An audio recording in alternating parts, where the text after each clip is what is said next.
Have you ever looked at your 401k balance and thought, I mean, it's my money. Why shouldn't I borrow from it? Maybe you needed cash for a home renovation. Maybe you had credit card debt piling up. Maybe a business opportunity popped up and you didn't want to deal with a bank. And then you heard the line that makes 401k loans sound almost responsible. You're just paying yourself back. Even the interest goes back into your account. Today, I want to talk about why I generally recommend not to borrow from your 401k. And I want to be very clear up front. This recommendation is not primarily about the math. In fact, in certain higher interest rate environments, paying yourself back at 7, 8, or 9% can actually result in a higher account balance over time. This video is not about spreadsheets. It's about behavior. It's about habits. And it's about the warning signal a 401k loan usually represents in your financial life. I'm also going to share something personal. I have borrowed from my 401k before as an alternative to a business loan, and I wish I had not done it. By the end of this video, you'll understand why 401k loans are rarely the solution people think they are, what they usually indicate beneath the surface, and what to do instead. Let's start with why 401k loans are so tempting in the first place. On paper, they look amazing. First, there's no credit check, no underwriting, no awkward conversations with a bank. You're borrowing from yourself. Second, the interest rate usually looks reasonable, especially compared to credit cards or personal loans. And then there's the biggest selling point of all. You're paying yourself back. The interest doesn't go to a bank, it goes right back into your retirement account. So mentally, it feels like a victimless transaction. No lender profits, no one else wins or loses. You're just moving money around. In higher interest rate environments, this argument gets even stronger. If your 401k loan charges 8 to 10% interest and your equity funds are in the tank, the math can even look favorable. This is why you'll hear well-meaning people say a 401k loan is actually smart if you need the money. But here's the problem. Many financial mistakes aren't made because the math is bad. They're made because the behavior is bad. Let me say this very clearly. I'm not anti-401k loans because of expected returns, opportunity cost charts, or complex actuarial analysis. Yes, there are technical downsides. You may miss market growth. Repayments are made with after-tax dollars. Job changes can accelerate repayment or dramatically increase your income that year. But none of those are the main reason I discourage these loans. If you're borrowing from your 401k, that usually means something much more important is happening. You have a cash flow problem. And a 401k loan does not fix a cash flow problem. It temporarily masks it.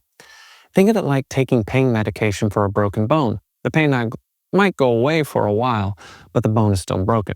And now you're walking on it. A 401k loan gives you immediate relief. It creates breathing room. It feels reasonable and controlled, but it almost never addresses the underlying behavior that caused the need for the loan in the first place. When I see someone considering a 401k loan, I'm asking questions.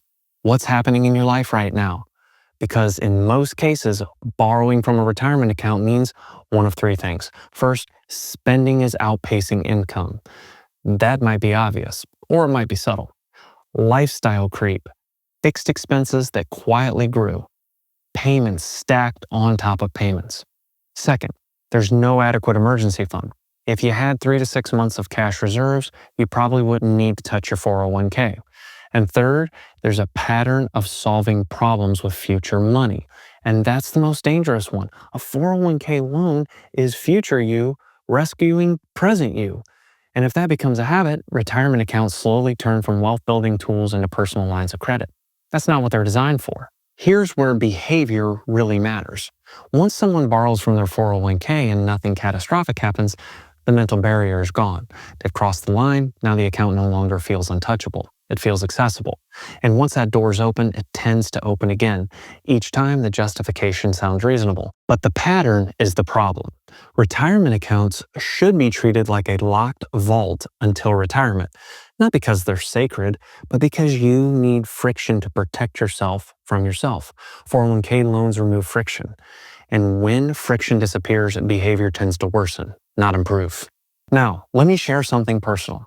Earlier in my career, I borrowed from my own 401k. It wasn't for consumer spending, it wasn't for lifestyle, it was for business. I used it as an alternative to a business loan. At the time, it felt smart.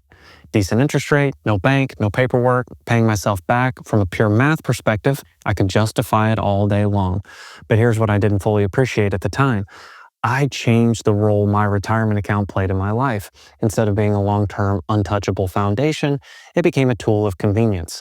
I started to hate that loan with a passion. And even though I paid it back, even though nothing blew up, even though the numbers worked, I regret it. Why?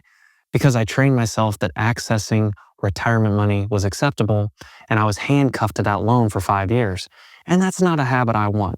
In hindsight, I would much have rather dealt with the discomfort of a traditional loan than normalize tapping long-term money for short-term needs. The biggest cost of a 401k loan isn't interest. It's not lost growth. It's psychological.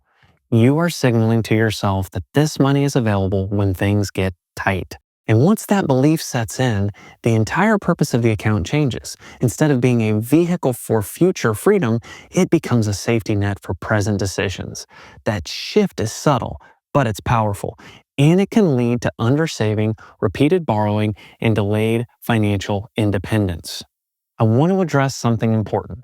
In higher interest rate environments, people often push back and say, "But Josh, I'm earning more by paying myself back than leaving the money invested." I understand that argument. And mathematically, there are scenarios where that can be true. But behavior doesn't care about spreadsheets. If someone is borrowing from their 401k because rates are high, that still doesn't address why they need the loan in the first place. High rates don't fix overspending. They don't create emergency reserves. They don't solve cash flow discipline. They just make the loan feel smarter. Plus, you are taking on an unnecessary tax risk if you were to lose your job or voluntarily move to a new employer.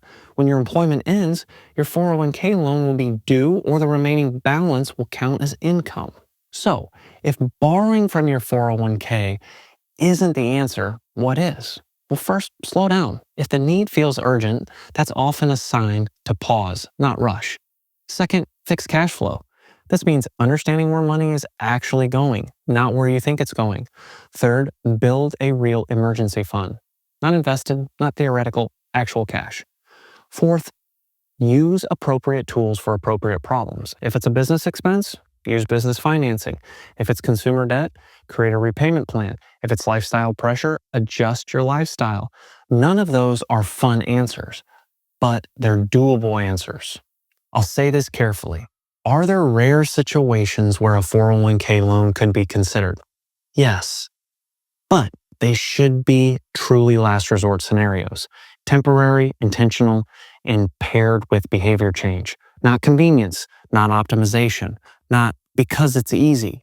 Easy solutions usually create hard futures. If you need help deciding whether to borrow from your 401k, talk with your advisor or a trusted friend who is good with money. If you are scared to have this conversation, that's a warning sign. Let's bring this home. My recommendation to not borrow from your 401k is not about the math. It's about what borrowing says about your financial system. It's about habits. It's about discipline. It's about protecting long-term freedom from short-term pressure. I've done it myself. I understand the appeal, and that's exactly why I caution against it. So here are the key takeaways. Number one, 401k loans often solve symptoms, not root causes. Number two, behavior matters more than math and personal finance. Number three, once retirement accounts become accessible, they tend to stay accessible. Number four, fixing cash flow and building reserves is harder, but far more powerful. Financial independence isn't built through clever tricks. It's built through consistent behavior, clear priorities, and protecting long-term goals from short-term temptation. I'm Josh Duncan, partner at F5 Financial Planning. If you would like to learn more about how we help our clients achieve financial freedom for personal significance, please visit our website at www.f5fp.com. Thanks for watching, and I'll see you in the next video.